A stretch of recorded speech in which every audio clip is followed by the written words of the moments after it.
الحمد للہ رب العالمین والصلاة والسلام علی محمد الامین فاعوذ باللہ من الشیطان الرجیم بسم اللہ الرحمن الرحیم۔ خواتین و حضرات، ہم سورہ اعراف کی آیت 127 سے درس کی ابتدا کر رہے ہیں۔ اس سورہ میں وہی قصہ فرعون و موسیٰ زیر بحث ہے۔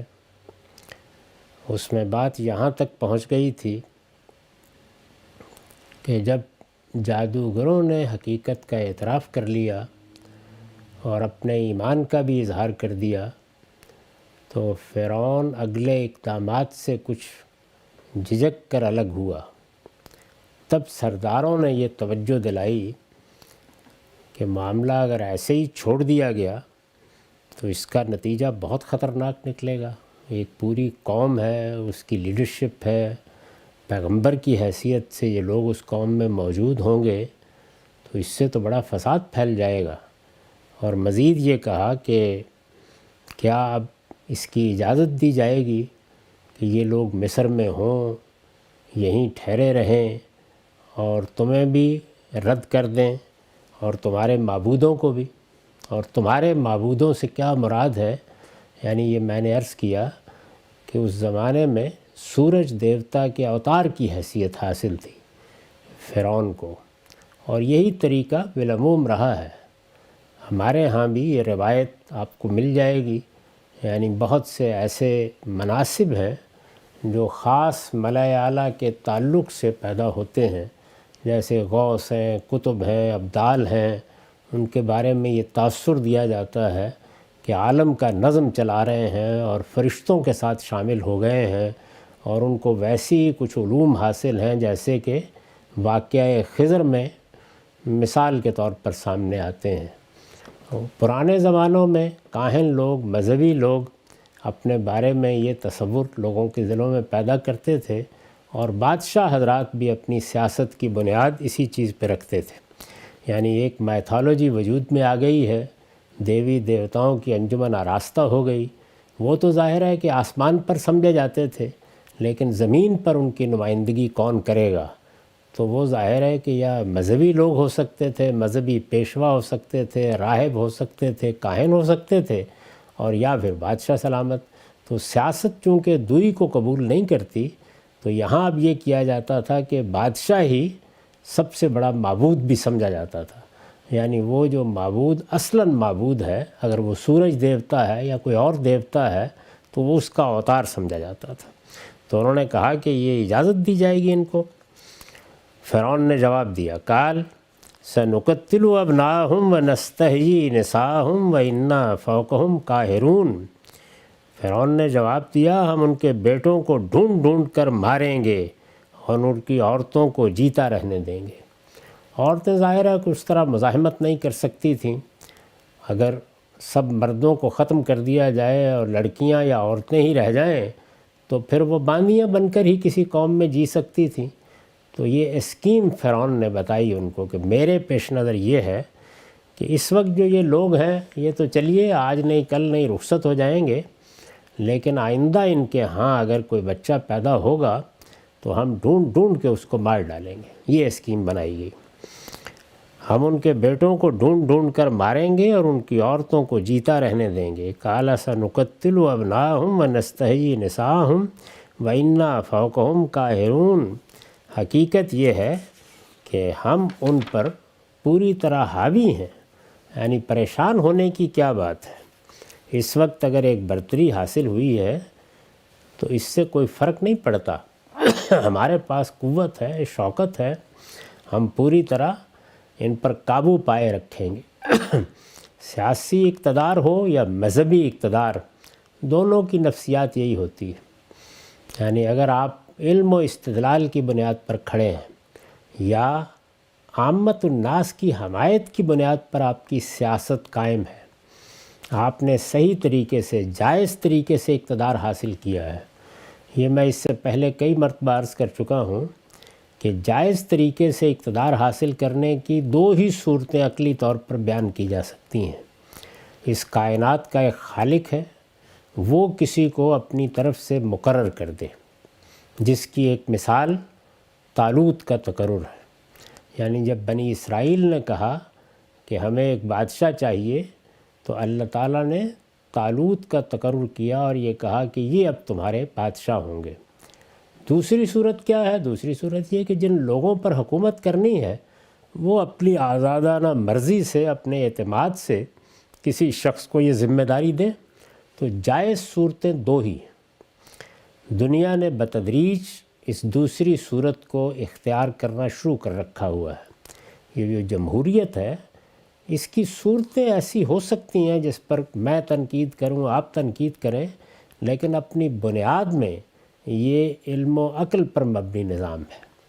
یعنی اس کی بنیاد کیا ہے کہ حکومت کا حق کہیں آسمان سے حاصل نہیں ہوتا، یہ تو لوگوں کی ایک ضرورت ہے، ورنہ حکومت قائم کرنے کے لیے کیوں تگودو کی جائے؟ لوگ ہیں، ان کے اندر اللہ تعالیٰ کا دیا ہوا ارادہ و اختیار ہے۔ ارادہ و اختیار کی یہ نعمت تو ہے، لیکن اس کا ایک نتیجہ نکلتا ہے، اور وہ یہ کہ جب اس کا غلط استعمال ہوتا ہے تو پھر دنیا میں فساد پیدا ہو جاتا ہے۔ لوگ ایک دوسرے کو مارتے ہیں، دوسرے کا مال لیتے ہیں، وہ دوسروں کی آبروؤں پر حملہ آور ہوتے ہیں۔ تو امن و امان قائم کرنے کے لیے اور قومی مقاصد کے حصول کے لیے یہ ضروری ہے کہ ایک باقاعدہ نظم حکومت قائم کر دیا جائے۔ تو یہ حکومت جو قائم کی جاتی ہے، ظاہر ہے کہ اپنی ذات میں لوگوں کی ایک ضرورت کو پورا کرتی ہے۔ اس کا حق بھی انہی کو ہونا چاہیے۔ وہی لوگ ہیں کہ جو یہ فیصلہ کریں۔ اگر اس اصول کو تسلیم کر لیا جائے تو اندازہ کیا جا سکتا ہے کہ بہت سے جھگڑے، بہت سے نزاعات پرامن طریقے سے ختم ہو جاتے ہیں۔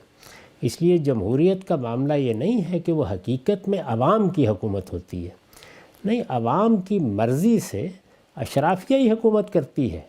تاہم جو حوصلہ مند لوگ پیدا ہوتے ہیں، ان میں انتخاب کا ایک پرامن طریقہ اختیار کر لیا جاتا ہے، اور دنیا میں یہی ممکن ہے۔ اس سے آگے جو کچھ ہے وہ یوٹوپیا ہے، انسان اس کے خواب دیکھ سکتا ہے۔ دنیا میں اللہ تعالیٰ کا بنایا ہوا نظم یہ نہیں ہے کہ سارے کے سارے لوگ عالم فاضل ہوں گے، دانشور ہوں گے، سائنسدان ہوں گے، حقائق کا مطالعہ کرنے والے ہوں گے، اعلیٰ درجے کے شاعر اور ادیب ہوں گے۔ یہ نہیں ہے۔ دنیا کو جس اصول پر قائم کیا گیا ہے وہ اصول یہ ہے کہ لوگوں میں بہت کچھ صلاحیتوں کا فرق رکھا گیا ہے۔ ایک بہت بڑی تعداد عامت الناس کی ہوتی ہے، ہنرمند لوگوں کی ہوتی ہے، تاجر پیشہ لوگوں کی ہوتی ہے۔ بہت تھوڑی تعداد ہے کہ جس میں غیر معمولی صلاحیتوں کے لوگ پیدا ہوتے ہیں۔ تو یہ سیاسی طور پر قوموں کی قیادت کرنا، یہ بھی کچھ حوصلہ مند لوگ ہیں جو اس کے لیے اٹھتے ہیں۔ جب وہ اٹھتے ہیں تو طریقہ کیا ہوا؟ یعنی یا تو اللہ تعالیٰ تقرر کر دے، اگر اللہ تعالیٰ نے کسی کا تقرر نہیں کیا تو ان حوصلہ مند لوگوں کے مابین جو نزاع اور کشمکش پیدا ہو جاتی ہے یا ہو سکتی ہے، اس کا کیا حل ہے؟ تو فیصلہ کرنے کے لیے آسمان کا پروردگار اگر آسمان سے وحی نازل کر دے تو پھر تو سب اس کے سامنے سر تسلیم خم کریں۔ لیکن دوسرا راستہ، دوسرا جائز راستہ، علم و عقل کی بنیاد پر صحیح راستہ یہی ہے کہ جن پر حکمرانی کرنی ہے وہی ان میں سے کسی کا انتخاب کر دیں۔ تو کسی حوصلہ مند آدمی کے لیے یہ اٹھنے کا موقع ہوتا ہے۔ عام طور پر لوگ جب ہماری تاریخ کا بھی مطالعہ کرتے ہیں وہ کہتے ہیں کہ دیکھیے جی فلاں صاحب نے تو یہ بات ماننے سے انکار کر دیا، وہ تو اٹھے، انہوں نے تو جواب میں اٹھ کے بغاوت کر دی یا اقدام کا فیصلہ کیا، باقی لوگ خاموش رہے۔ ایسا ہی ہوتا ہے، یعنی باقی لوگ کیا کریں؟ اللہ تعالیٰ کے بنائے ہوئے قانون کے مطابق لیڈر قسم کے لوگ بھی چند ہی ہوتے ہیں کسی قوم میں۔ جیسے ہر آدمی دانشور نہیں ہے، شاعر نہیں ہے، ادیب نہیں ہے، تو سیاسی ذوق رکھنے والے یا سیاسی طور پر آگے بڑھنے والے یا سیاست میں کردار ادا کرنے والے لوگ اس صلاحیت کے حاملین بھی تھوڑے ہی ہوتے ہیں۔ ان کے مابین ایک سادہ طریقہ یہ ہے کہ لوگوں کو فیصلہ کرنے کا حق دیا جائے۔ اگر آپ لوگوں کو فیصلہ کرنے کا حق دیں گے تو اس کے نتیجے میں ایک صلاح و فلاح کی صورت بھی پیدا ہوگی، احتساب کا بھی ایک اچھا نظام بنے گا، اور اس کے بھی مواقع ہوں گے کہ اگر آگے کوئی بہتر صلاحیتوں کے حوصلہ مند لوگ پیدا ہوں تو وہ بھی اقتدار تک آ سکیں، وہ بھی اس مقام تک پہنچ سکیں، لوگوں کی خدمت کر سکیں۔ جمہوریت میں ہی یہ طریقہ ہے اور علم و عقل کی بنیاد پر یہی ہونا چاہیے۔ لیکن جس وقت استبداد قائم ہوتا ہے تو وہ اسی مقام پر کھڑا ہوتا ہے کہ ہم ہیں اور ہمیں پورا قابو حاصل ہے اور ہم اپنی قوت کے بل پر لوگوں کے اوپر حکومت کریں گے۔ قوت کے بل پر حکومت ہوگی تو اس کا لازمی نتیجہ یہی نکلے گا کہ پھر جو حوصلہ مند لوگ ہیں وہ قوتی کے بل پر اس کو چیلنج بھی کریں گے، اور نتیجہ پانی پت کی پہلی لڑائی، دوسری لڑائی، تیسری لڑائی، پھر یہی ہوتا رہے گا دنیا کے اندر۔ تو فرعون نے یہ کہا کہ کوئی فکر کرنے کی بات نہیں ہے، ہم ان پر پوری طرح حاوی ہیں، انا فوقہم قاہرون، اس لیے تم لوگ پرواہ نہیں کرو، ہم ان کی گردن دبوچ کر رکھیں گے، یہ ہمارے قابو میں ہے، یہ کہیں بھاگ نہیں جائیں گے، اس میں کوئی پریشان ہونے کی ضرورت نہیں۔ قال موسیٰ لقومہ استعینوا باللہ واصبروا ان الارض للہ یورثھا من یشاء من عبادہ والعاقبۃ للمتقین۔ اب یہ چیز جب سامنے آ گئی تو جو آخری جملہ تھا، یعنی فرعون نے جو آخری بات کہی کہ انا فوقہم قاہرون، ہم ان پر پوری طرح حاوی ہیں، اس میں بہت سے اقدامات چھپے ہوئے تھے۔ اندازہ ہو گیا کہ کوئی سلیم الطبع کی بات سننے کے لیے وہ تیار نہیں ہے، اب اقدامات کا نشانہ بنیں گے لوگ۔ تو اس پر موسیٰ نے اپنی قوم کو نصیحت کی، اور کیا نصیحت کی؟ نصیحت یہ کی کہ تم اللہ سے مدد چاہو، یعنی یہ اب ایک نازک موقع ہے، یہ آ گیا ہے، تم اللہ سے مدد چاہو اور ثابت قدم رہو۔ استعینوا باللہ واصبروا، اور اس کے ساتھ یہ کہا کہ یہ اس زمین کے اوپر اپنے اقتدار کا ایک غرور رکھتا ہے، لیکن یہ حقیقت سمجھ لو کہ ان الارض للہ، زمین اللہ کی ہے، یورثھا من یشاء من عبادہ، وہ اپنے بندوں میں سے جس کو چاہتا ہے اس کا وارث بنا دیتا ہے، والعاقبۃ للمتقین، اور یاد رکھو کہ آخر میں کامیابی انہی کی ہے جو اس سے ڈرنے والے ہوں۔ یعنی اگر دنیا میں ناکامی بھی ہوئی تو بہرحال آخری نتیجہ متقین ہی کے حق میں، اللہ سے ڈرنے والوں کے حق ہی میں نکلنا ہے۔ اس میں چند چیزیں ہیں جس پر میں نے نوٹ لکھے ہیں۔ یہ جو جملہ اس نے کہا کہ ہم ان پر پوری طرح حاوی ہیں، اس پر میں نے لکھا ہے کہ بنی اسرائیل کی نسل کشی کے لیے یہی اسکیم حضرت موسیٰ کی پیدائش سے پہلے رمیسس دوم کے زمانے میں بھی جاری رہی تھی۔ یعنی یہ فرعون بھی جو اس وقت زیر بحث ہے، اور اس سے پہلے جو فرعون تھا رمیسیس، اس نے بھی یہی اسکیم جاری کر رکھی ہوئی تھی۔ ہم اس سے پہلے پڑھ چکے ہیں، قرآن مجید میں بھی یہ ذکر ہے اور بائبل میں بھی جگہ جگہ بیان ہوا ہے کہ موسیٰ علیہ السلام کی پیدائش کے وقت بھی بنی اسرائیل کے بچے ڈھونڈ ڈھونڈ کر مارے جاتے تھے۔ یہی اندیشہ تھا جس کے پیش نظر اللہ تعالیٰ کی طرف سے ان کی والدہ کو ایما ہوا کہ وہ ان کو اٹھائیں اور ایک ٹوکری میں ڈال کر دریا میں بہا دیں۔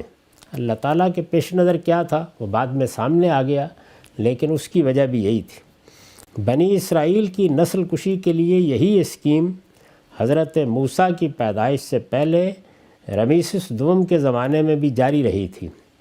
اپنے ہی منتخب کیے ہوئے میدان میں شکست کھا کر جب درباریوں نے موسیٰ علیہ السلام اور ان کی قوم کے خلاف سخت اقدام کا مطالبہ کیا تو فرعون نے ظلم و ستم کی وہی اسکیم دوبارہ جاری کرنے کا اعلان کر دیا۔ یعنی اس سے پہلے بھی ہمارے آباء ان کے ساتھ اسی طرح نمٹتے رہے ہیں۔ ان کے ہاں جو بچے پیدا ہو رہے ہیں ان میں سے عورتوں کو ہم زندہ رکھیں گے اور لڑکوں کو مارتے رہیں گے، تو آہستہ آہستہ اس قوم کی طاقت ختم ہو جائے گی اور یہ ہماری باندیوں کی صورت میں پھر زندہ رہیں گی ان کی عورتیں۔ تو یہ اسکیم اس نے دوبارہ جاری کر دی۔ اپنے ہی منتخب کیے ہوئے میدان میں شکست کھا کر، یعنی اس کا منتخب کیا ہوا میدان کیا تھا؟ خود ہی بتایا کہ تم جادوگر ہو، ہم جادوگروں کو بلاتے ہیں، ہرکارے بھیجے، ایک میلہ منعقد کیا اور اس موقع کے اوپر یہ کہا کہ اب دیکھ لیتے ہیں تم جادوگروں کا ہم کیا حال کرتے ہیں۔ لیکن شکست ہو گئی اور بہت بری طرح شکست ہوئی، اور صرف یہی نہیں کہ شکست ہوئی بلکہ جادوگروں نے جو اس ہنر کو جانتے تھے، اس فن سے واقف تھے، اس کے بڑے لوگ تھے، اعتراف کر لیا کہ یہ جو کچھ چیز ہے یہ از آسمان دیگر است، یہ ہمارے فن کی چیز نہیں ہے۔ اور نہ صرف یہ کہ یہ اعتراف کیا بلکہ آگے بڑھ کے ایمان لے آئے، اور اعتراف بھی اس درجے میں کیا کہ جب انہیں دھمکی دی گئی کہ تمہیں مار دیا جائے گا، سولی چڑھا دیا جائے گا، تو انہوں نے کہا کوئی بات نہیں، ہم اپنے پروردگار کے حضور میں پیش ہو جائیں گے، تم کو جو کرنا ہے کر لو۔ یہ صورتحال ایک بڑی شکست تھی۔ اپنے ہی منتخب کیے ہوئے میدان میں شکست کھا کر جب درباریوں نے موسیٰ علیہ السلام اور ان کی قوم کے خلاف سخت اقدام کا مطالبہ کیا تو فرعون نے ظلم و ستم کی وہی اسکیم دوبارہ جاری کرنے کا اعلان کر دیا۔ نیز یہ اطمینان بھی دلا دیا کہ اس کے نتیجے میں کسی بغاوت کا اندیشہ نہیں ہے، ہمارا اقتدار ان کے اوپر پوری طرح مستحکم ہے۔ یعنی تم یہ خیال نہ کرنا کہ ایسی ظالمانہ اسکیم ہم جاری کریں گے تو یہ منظم ہو کر ہم پر پل پڑیں گے، نہیں، ہمارے پاس قوت ہے، طاقت ہے، ہم ان کو مزہ چکھا دیں گے، تو اطمینان رکھو۔ یہ درباریوں کو اس نے اطمینان دلایا۔ اس کے بعد میں نے یہ عرض کیا کہ قرآن مجید یہ کہتا ہے کہ موسیٰ علیہ السلام نے بھی حالات کا اندازہ کر کے اپنے لوگوں کو جو ان پر ایمان لا چکے تھے، ان کی پوری قوم، ان کو نصیحت کی کہ اللہ سے مدد چاہو، یعنی اللہ ہی ہے کہ جو اس وقت ہماری مدد کرے گا۔ ایک باجبروت بادشاہ ہے، اس کے پاس فوجیں ہیں، اس کے پاس طاقت ہے، اس کے پاس زمین کے خزانے ہیں، لیکن یہ زمین اللہ ہی کی ہے اور اللہ ہی فیصلہ کرنے والا ہے، تو پریشان ہونے کی ضرورت نہیں، اپنے اللہ پر بھروسہ رکھو اور اس سے مدد چاہو، اللہ سے مدد چاہو۔ اس پر میں نے لکھا ہے یعنی نماز میں اس کے سامنے سربسجود ہو کر اس سے مدد کی درخواست کرو۔ اللہ تعالیٰ سے مدد چاہنے کا یہ طریقہ قرآن مجید میں بیان ہوا ہے۔ یعنی جس وقت کوئی بڑی مشکل آ جائے، جس وقت کہ انسان اس کا مقابلہ کرنے سے قاصر محسوس کر رہا ہو، کوئی بڑی مصیبت ہے جس سے وہ دوچار ہو جائے، تو ہمیں یہی بتایا گیا ہے کہ اس موقع پر اپنے رب کے سامنے سجدہ ریز ہو جاؤ۔ استعینوا بالصبر والصلاۃ، ثابت قدمی سے صحیح بات پر قائم رہو اور اس کے ساتھ نماز پڑھ کر، نماز میں کھڑے ہو کر اللہ سے دعا و مناجات کرو۔ یہ طریقہ قرآن کا بتایا ہوا طریقہ ہے، یعنی نماز میں اس کے سامنے سربسجود ہو کر اس سے مدد کی درخواست کرو۔ اللہ سے مدد چاہنے کا یہی طریقہ قرآن میں بیان ہوا ہے۔ استاد امام لکھتے ہیں، فتنوں اور آزمائشوں میں استقامت بڑا کٹھن کام ہے، یعنی یہ آسان نہیں ہوتا کہ جب اس طریقے سے آزمائش نازل، اس طرح سے مصیبتیں پے در پے آ رہی ہوں، جب ایسے حالات سے سابقہ پیش آ جائے، اندازہ کیجئے نا کہ مائیں بچے جنیں گی، ان کی گودوں سے ان کو نکال لیا جائے گا اور بادشاہ کے کارندے انہیں ذبح کر دیں گے۔ یہ معمولی درجے کا معاملہ نہیں ہے۔ فتنوں اور آزمائشوں میں استقامت بڑا کٹھن کام ہے، یہ کام اللہ کی مدد کے بغیر ممکن نہیں ہے۔ اسی حقیقت کو یوں واضح فرمایا ہے کہ وما صبرک الا باللہ، اور تمہیں صبر نہیں حاصل ہو سکتا مگر اللہ ہی کی مدد سے۔ اللہ کی یہ مدد حاصل کرنے کا واسطہ نماز ہے، یعنی جب اللہ سے مدد مانگنی ہو تو اللہ سے مدد مانگنے کا خود اللہ کا بتایا ہوا طریقہ یہ ہے کہ نماز میں سربسجود ہو جاؤ۔ یہ امر ملحوظ رہے کہ اس نماز سے مراد صرف عام نماز نہیں ہے، بلکہ وہ خاص نماز بھی ہے جس کی تاکید حضرت صلی اللہ علیہ وسلم اور آپ کے صحابہ کو مکی زندگی کے ابتدائی پرمہن دور میں کی گئی تھی۔ اسی چیز کی تاکید حضرت موسیٰ اور ہارون کو بھی کی گئی۔ یعنی مکے میں جو پہلا دور تھا وہ بہت پرمہن تھا، اس میں بڑی مصیبتیں تھیں، بڑی تکلیفیں تھیں۔ قریش کی قیادت سامنے آ کر کھڑی تھی، معاندت پر اتری ہوئی تھی، دشمنی پر آبادہ تھی، اور خاص طور پر وہ لوگ جو کمزور تھے ان کے درپے آزار تھی۔ تو اس موقع پر رسول اللہ صلی اللہ علیہ وسلم کی اپنی ذات بھی ان سب کا ہدف بنی ہوئی تھی، اور وہ یہ چاہتے تھے یا سمجھتے تھے کہ اس کے سوا کوئی چارہ نہیں ہے کہ ہم انہی سے نجات حاصل کر لیں۔ آخر میں بھی یہی اقدام کیا گیا، جس طرح کہ ہمیں معلوم ہے کہ سب کے سب قریش نے یا قریش کے لیڈروں نے جمع ہو کر یہ سمجھا کہ محمد کا اب خاتمہ کر دیا جائے، اس کے سوا کوئی راستہ باقی نہیں رہ گیا۔ یہ دعوت آہستہ آہستہ لوگوں کے دلوں میں اتر رہی ہے، اور یہ دلوں میں اتری تو صرف یہی نہیں ہوگا کہ لوگ ایک دین کے حامل ہو جائیں گے۔ اس وقت جو ہمارا اقتدار ہے، ہمارے ہاں جو اس وقت شریعت ہم نے بنا رکھی ہوئی ہے، جن چیزوں کو ہم نے اس معاشرے کے تمدن کا اصل مسئلہ بنا دیا ہے، یہ سب ختم ہو جائے گا۔ تو ہمارے اس نظام کو ایک بڑا خطرہ لاحق ہو گیا ہے ان کی ذات سے، اس لیے انہی کا خاتمہ کر دیا جائے۔ ایسا ہی ہوتا ہے۔ تو اس موقع پر اللہ تعالیٰ نے جو نصیحت کی وہ سورہ مزمل میں آپ دیکھ سکتے ہیں، اور جگہوں پر بھی قرآن میں کہا گیا ہے کہ نماز کا اہتمام کریں، خاص طور پر تہجد کی نماز، اور اس میں قرآن مجید کو ٹھہر ٹھہر کر پڑھا جائے، ورتل القرآن ترتیلا۔ تو یہ اللہ کا بتایا ہوا نسخہ ہے، یعنی قرآن پڑھو، اللہ کی بارگاہ میں کھڑے ہو جاؤ، رات کی تاریکیوں میں اس سے مناجات کرو۔ یہ وقت ہے کہ جس میں اللہ کی مدد حاصل ہوتی ہے۔ یہ دیکھا ہم نے پیچھے کہ جادوگروں نے بھی یہی کہا کہ ہم پر صبر کا فیضان ہو، تو صبر کے فیضان کے لیے یہ ضروری ہے کہ اللہ کو پکارا جائے، مناجات کی جائے۔ اسی کا خلاصہ ہے اللہ تعالیٰ کی وہ ہدایت جس میں کہا ہے کہ بڑی سے بڑی تکلیف بھی آ گئی ہے تو استعینوا بالصبر والصلاۃ، ثابت قدمی سے کھڑے رہو اور اللہ سے نماز میں مدد مانگو۔ تو سیدنا موسیٰ نے یہی نصیحت، اس پر موسیٰ نے اپنی قوم کو نصیحت کی کہ تم اللہ سے مدد چاہو اور ثابت قدم رہو۔ زمین اللہ ہی کی ہے، وہ اپنے بندوں میں سے جس کو چاہتا ہے اس کا وارث بنا دیتا ہے۔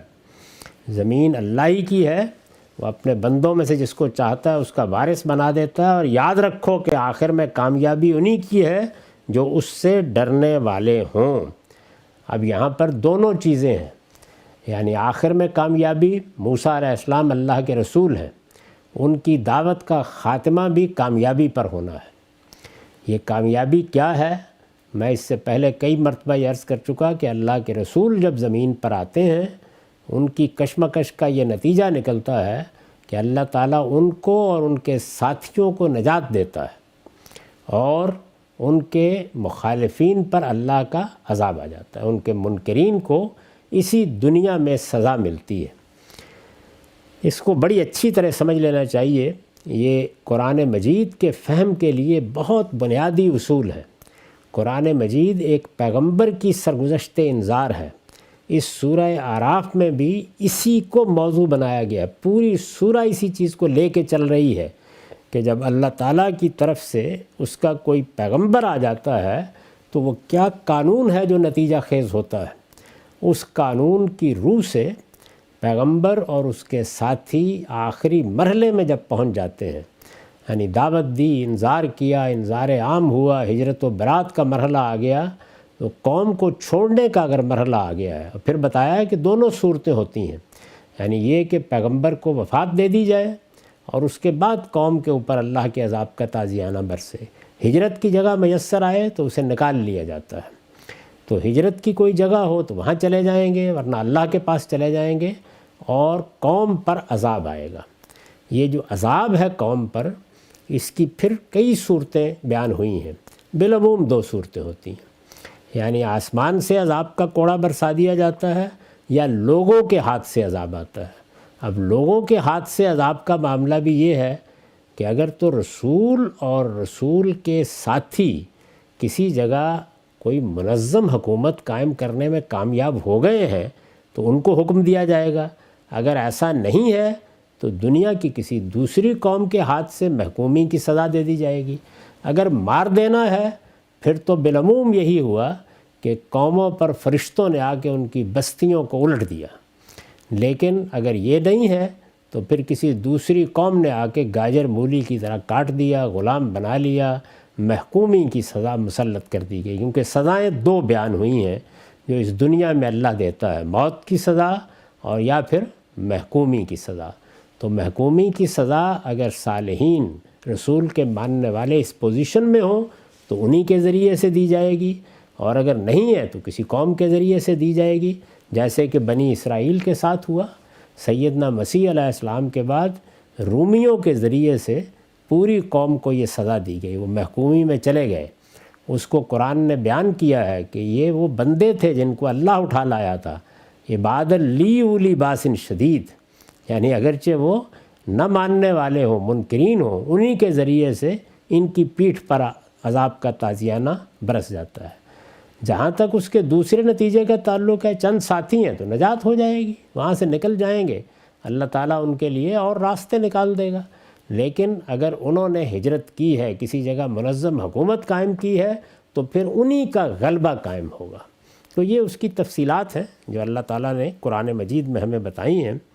تو یہاں پر جب یہ کہا سیدنا موسیٰ علیہ السلام نے کہ اطمینان رکھو، کامیابی آخر میں انہی کی ہے جو اس سے ڈرنے والے ہوں۔ تو آخرت کی کامیابی وہ تو ظاہر ہے کہ انہی کی ہے، لیکن ایک اور پہلو جو میں نے عرض کیا وہ یہ ہے، اس پر میں نے لکھا ہے کہ موسیٰ علیہ السلام اللہ کے رسول تھے، لہٰذا یہ اس سنت الہی کی طرف اشارہ ہے جس کے تحت اللہ تعالیٰ اپنے رسول اور اس کے ساتھیوں کو ان کے دشمنوں پر لازماً غلبہ عطا فرماتے ہیں۔ یہ جو غلبہ ہے یعنی اس کی دو صورتیں ہیں، وہ بالکل تھوڑی تعداد میں ہیں تو نجات ہے، اور رسول کا غلبہ یہ ہے کہ قوم تباہ ہو گئی یا قوم محکومی کی نظر ہو گئی۔ لیکن اگر یہ معتدل تعداد میں ہیں، کسی جگہ پر ان کی حکومت قائم ہو گئی ہے، ان کے ذریعے سے، ان کی تلواروں سے اللہ تعالیٰ نے عذاب کا فیصلہ کیا ہے، تو پھر انہی کو غلبہ حاصل ہو جائے گا۔ تو یہ ذرا تفصیل ہے اس کی جو میں نے کر دی۔ تو فرمایا کہ والعاقبۃ المتقین، آخر میں کامیابی انہی کی ہے جو اس سے ڈرنے والے ہوں۔ قالوا اوذین من قبل ان تأتینا ومن بعد ما جئتنا قال عسیٰ ربکم ان یہلک عدوکم ویستخلفکم فی الارض فینظر کیف تعملون۔ یہ موسیٰ علیہ السلام کی قوم کے لوگوں کا معاملہ یہ نہیں تھا کہ صحابہ کرام کی طرح ایمان لائے چند لوگ تھے، درمیان میں سے نکلے اور 235-40 کے قریب ہجرت کر کے مدینہ میں آ گئے۔ ظاہر ہے کہ یہ بہت چنے ہوئے لوگ بن گئے، یعنی وہ منتخب لوگ بن گئے کہ جنہوں نے قوم کے اندر سے آگے بڑھ کر پورے شعور کے ساتھ ایمان کو قبول کیا۔ یہاں صورتحال یہ ہوئی کہ پوری قوم نے موسیٰ علیہ السلام کی دعوت کو قبول کر لیا اور پیغمبر کی حیثیت سے انہیں تسلیم کر لیا۔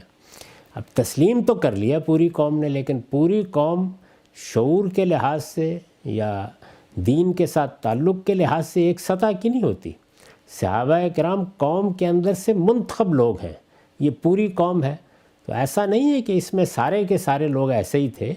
اللہ تعالیٰ نے قرآن میں جو اسلوب اختیار کیا ہے، اس میں بعض اوقات کوئی ایک گروہ غلط رویہ اختیار کرتا ہے تو اس کو ایسے ہی بیان کیا جاتا ہے کہ تب لوگوں نے یا قوم نے یہ جواب دیا، اور کوئی ایک گروہ اچھا رویہ اختیار کرتا ہے تو اس کو بھی اسی طریقے سے بیان کر دیا جاتا ہے۔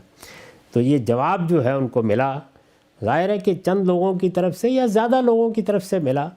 وہ جواب کیا تھا؟ انہوں نے کہا ہم تمہارے آنے سے پہلے بھی ستائے گئے اور تمہارے آنے کے بعد بھی ستائے جا رہے ہیں۔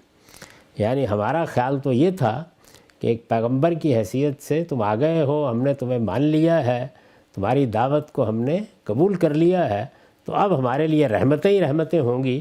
لیکن یہ کیا کہ پہلے بھی ہمیں اسی طرح کی دھمکیاں مل رہی تھیں، اب تم آئے ہو تو اب بھی یہی دھمکیاں مل رہی ہیں، پہلے بھی ہمارے بچے ایسے ہی مارے جا رہے تھے، اب بھی ایسے ہی ہے۔ اس پر میں نے لکھا ہے کہ بنی اسرائیل کا یہ جواب ان کی روایتی بے یقینی اور ضعیف الاعتقادی کا اظہار ہے۔ یعنی یہ جواب قوم کے ایک بڑے طبقے نے دیا یا زیادہ لوگوں نے دیا، تو اس کے پیچھے وہی ضعف ہے، کمزوری ہے جو بحیثیت مجموعی لوگوں میں ہوتی ہے۔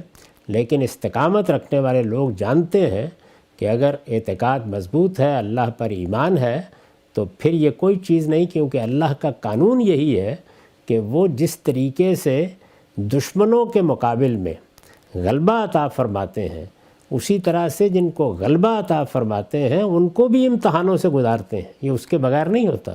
اس کے لیے قرآن مجید نے ایک خاص تعبیر اختیار کی ہے سورہ آل عمران میں کہ تمہیص ہوتی ہے، یعنی جن لوگوں کو غلبہ عطا کیا جاتا ہے وہ گویا ایسا نہیں ہوتا کہ وہ اطمینان سے گھر میں بیٹھے رہیں اور یہ سر پر تاج رکھ دیا جائے، انہیں بھی ایک پورے امتحان سے گزر کر نکلنا ہوتا ہے، تب اللہ تعالیٰ ان کو یہ سرفرازی دیتے ہیں۔